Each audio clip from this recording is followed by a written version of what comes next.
Hey guys, Steve Welch, Beaman Toyota.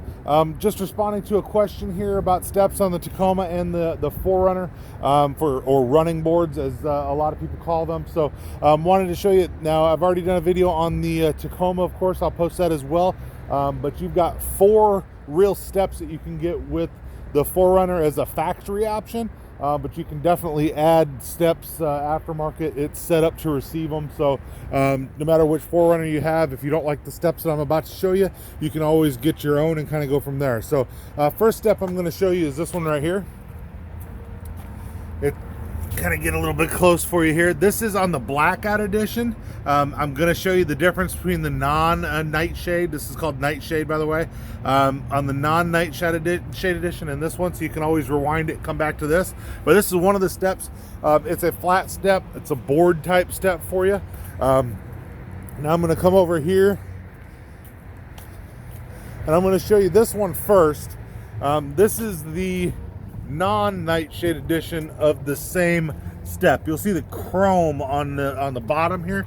This right here, this is chrome, so you can definitely see that. And then you got your step on top, so obviously you can step on it real nice there. So I'm giving you a bit of a view on how that looks, how high it is off the ground.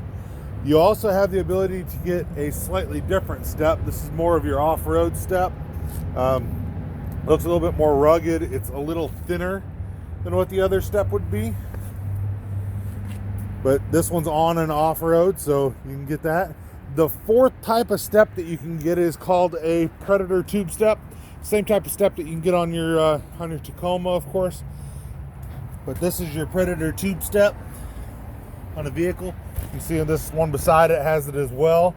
Kind of giving you an idea about how high you'd be off the ground, of course, with your steps. That one will by far set the lowest to the ground of any of them, just because of that extra step that comes off. So I said, I'll kind of go back through them here. You can kind of get an idea, but you can see each particular step here on your 4runners. So hoping this helps you guys. Appreciate the questions, of course. I'll always try to answer them for you if I have the ability, and definitely I usually have the inventory that I can find the answers to them as well. So Steve Welch from Beaman Toyota in downtown Nashville. Let me know if you're looking for a vehicle. You can always reach out to me here at the dealership. But definitely happy to help with all of your questions on all of your Toyotas. So Steve Welch from Beaman Toyota, you guys have a great day.